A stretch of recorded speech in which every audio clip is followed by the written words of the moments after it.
Assalamualaikum warahmatullahi wabarakatuh. Perkenalkan, nama saya Sri Vina Agustina, NIM 2001010400993. Di sini saya akan membuat sebuah video untuk memenuhi ujian akhir semester mata kuliah Filsafat Jiwa Islam yang diampu oleh Ibu Anida Magfirah MC. Syed Muhammad Naqib Al-Attas bin Ali bin Abdullah bin Muhsin bin Muhammad Al-Attas lahir pada tanggal 5 September 1931 di Bogor, Jawa Barat. Ayahnya bernama Syed Ali bin Abdullah Al-Attas dan ibunya bernama Syarifah Raguan Al-Idrus. Silsilah resmi keluarga Naqib Al-Attas yang terdapat dalam koleksi pribadinya menunjukkan bahwa beliau keturunan ke-37 dari Nabi Muhammad SAW dan dari keturunan kaum ningrat berdarah biru.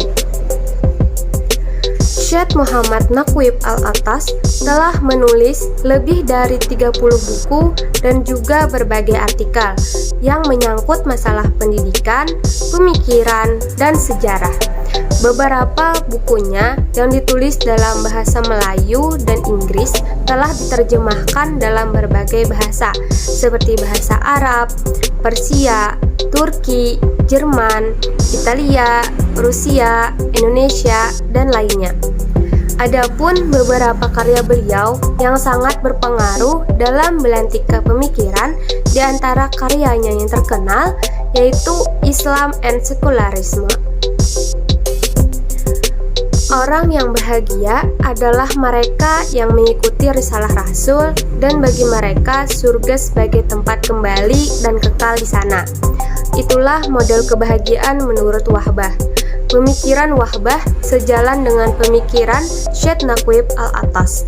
Ia menjelaskan bahagia itu tidak hanya tertuju pada entitas jasmani manusia saja, bukan pula pada pemikiran manusia, tetapi sesungguhnya bahagia itu bisa diperoleh oleh meyakini atas hak Allah dan mengerjakan tindakan-tindakan positif yang sesuai dengan keyakinan itu sendiri.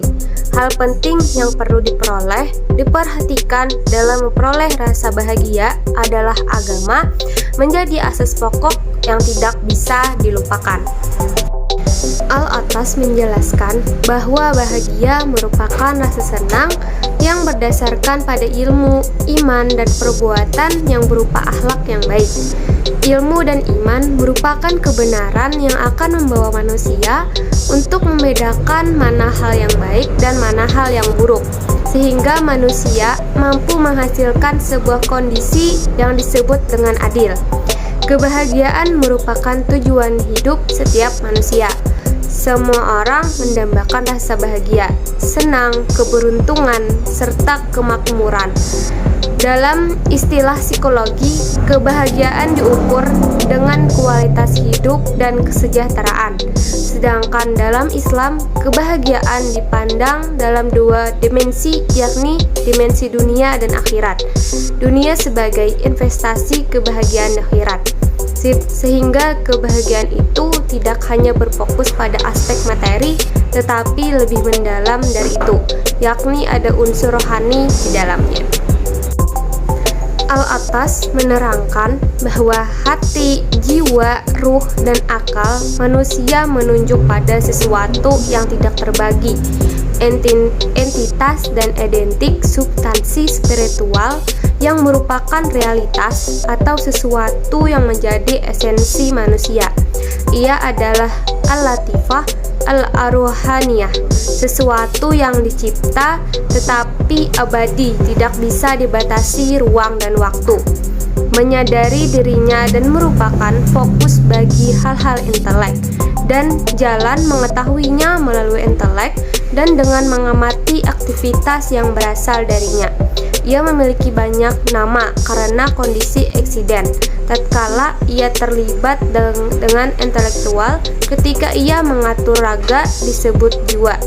Ketika terkait dengan imunisasi intuitif disebut hati, dan ketika ia kembali kepada dunianya yang abstrak, unsurnya disebut dengan ruh. hati, jiwa, diri, ruh, dan akal yang digunakan dalam keterkaitannya dengan jiwa masing-masing membawa kepada dua makna. Pertama, ia merujuk kepada materi atau aspek jasmani manusia atau jasad. Kedua, makna yang lain merujuk pada non-materi dan aspek spiritual atau kepada jiwa manusia. Secara umum dan dari pandangan etika, makna pertama menunjukkan aspek sifat-sifat buruk yang melekat pada kekuatan jiwa makhluk hidup yang inherent dalam aspek jasmani manusia. Ini perlu diatur dengan iman yang benar dan amal saleh, yang tanpanya justru akan lebih hina dari binatang. Makna kedua merujuk pada realitas manusia dan kepada esensinya, seperti hadis Nabi Muhammad SAW yang menyebutkan siapa yang mengetahui dirinya akan mengenal Tuhannya.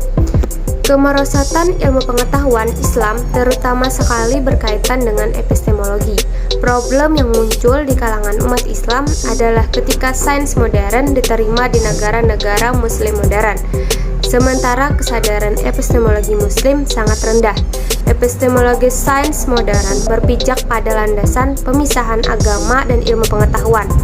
Menurut Al-Attas dan Wan Daud, ilmu pengetahuan yang saat ini adalah produk kebingungan, skeptisme yang meletakkan keraguan dan spekulasi sederajat dengan metodologi ilmiah dan menjadikan sebagai alat epistemologi yang valid dalam mencari kebenaran. Mungkin itu saja dari saya ucapkan terima kasih. Wassalamualaikum warahmatullahi wabarakatuh.